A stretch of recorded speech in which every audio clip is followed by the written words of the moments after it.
school, get a job, work hard, pay taxes.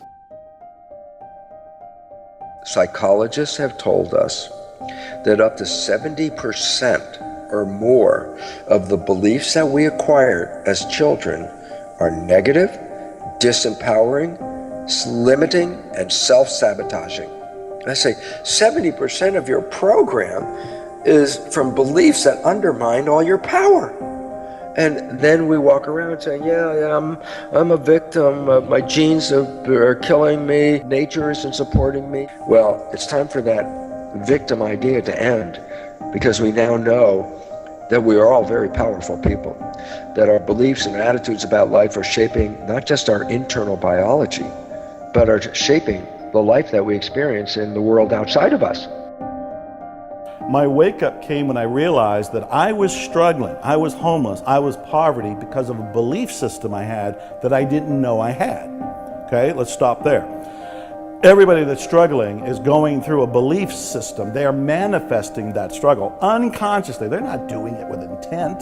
That's why I can't say that they're doing something that is shooting themselves in the foot, because they're not doing it with conscious intent. It's coming from their unconscious program. Bruce Lipton, he says poverty is passed on. It's taught in your families. And middle class is taught in families.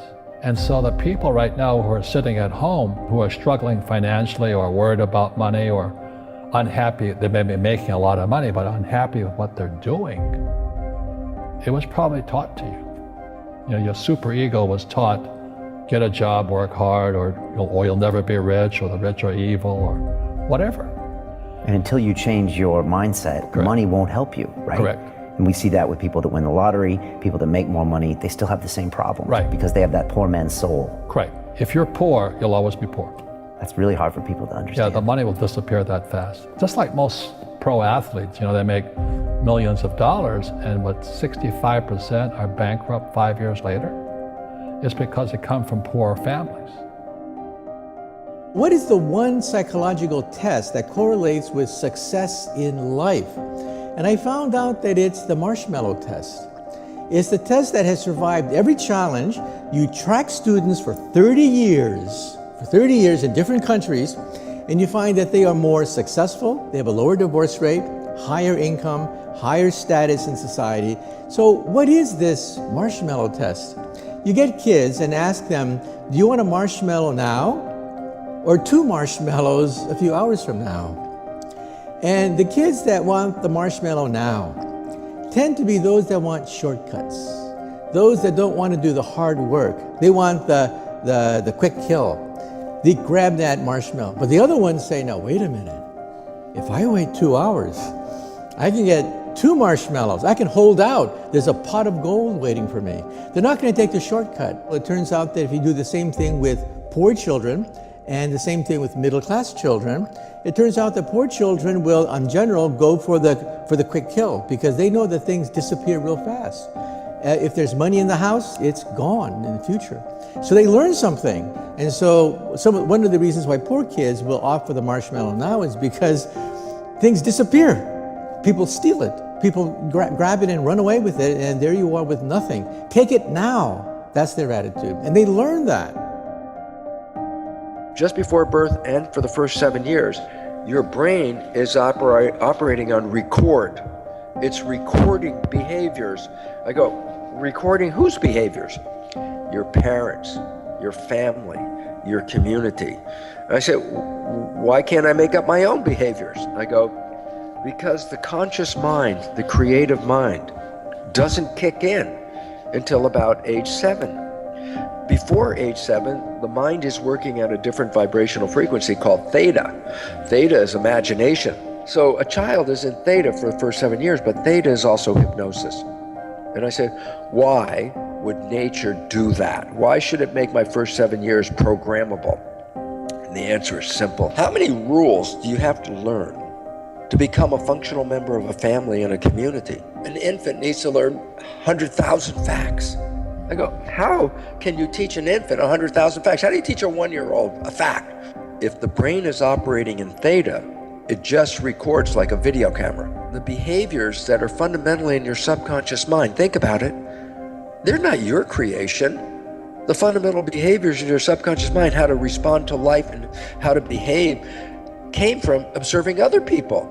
And all of a sudden I say, oh my God, then the programs in your subconscious mind do not necessarily match your wishes, your desires, what you want from life. They match the programs of other people. And therefore, when you're operating from the subconscious programs, you're not operating from what you want. You're operating from the behavior that you were downloaded with by observing other people. And that's why it's so difficult to get to your destination using the programs in your subconscious mind, because they weren't designed by you or for you. You have to really face the ruthless reality, the ruthless truth, that what you're getting in your life is a direct result of your beliefs. Your beliefs are controlling your thoughts are controlling your actions are controlling what the experience you're getting out in the real world. So back it all the way to the beliefs again. We got to find out what are the beliefs creating the reality you have, change those beliefs. You're going to have different thoughts, you're going to have different actions, you're going to have different results. It's going to be this domino effect. But it's got to start, not with the actions out here. It is one way to begin it, but I find it easier, more efficient and effective to come all the way back and start there. These people don't believe it'll work for them. These people that are struggling don't believe, first of all, they don't believe the information works at all. They just think it works for other people. I remember talking to a friend about affirmations, and she said, I tried affirmations. Affirmations don't work for me. And I looked at her and I said, do you realize affirmations don't work for me is an affirmation? She did not. And that is what's going on with people, is that they're telling themselves things that they don't realize is programming them for the very lack they're experiencing. Psychologists will tell us 70% or more of the thoughts that we have are negative and disempowering and self-sabotaging because they come from the programs that we got from other people. So it basically says, the moment you are thinking, the behaviors that are running you are no longer yours, they're other people's behaviors, and they don't support who you are. Here's the simplest conclusion. I rewrite all the negative beliefs that have taken me away from my goal, my destination, my wishes. I rewrite all the negative ones, and I put in positive ones. Put yourself into a state of hypnosis, which is a low brain frequency, like a low alpha vibration or theta vibration. That operational state of the brain at that low vibration, theta or low alpha, is the functional equivalent of hypnosis. This is where your brain was for the first 7 years. That's how you downloaded all the fundamental knowledge that you're living by. In the first 7 years, your brain was recording on all of the time, recording everybody's behavior and putting those programs into your system. You say, well, how do I do that? So just to help you out, theta is a low vibrational state. It's lower than consciousness and brain function. So here's the interesting story. When you're alert and awake during the day and operating from consciousness, your brain is operating at a high vibration. When you go to bed at night, it drops to the lowest vibration called delta. That's called sleep. But guess what? As you pass from the high vibration of being awake during the day to go into the low vibration of fall asleep at night, by definition, you pass through theta. Theta is just the part where the conscious mind is slipping off into sleep. So I go, oh, so there's a period of time just as you're falling asleep where your brain is naturally in theta. I go, yeah, guess what? Put a pair of earphones on as you're going to bed. Play a recording that has the beliefs that you want. I say, why is this relevant? Because just as you're going to sleep and your mind is dropping out of the higher vibration of consciousness and going toward delta, you enter into theta. And if you have earphones on and you're playing a tape as you're going to sleep, your conscious mind doesn't hear the tape. It's your subconscious mind. It's hypnosis. So you can create self-hypnosis every night by putting on a tape with a new belief or program that you want and play it every night and repeat that, and that will do it.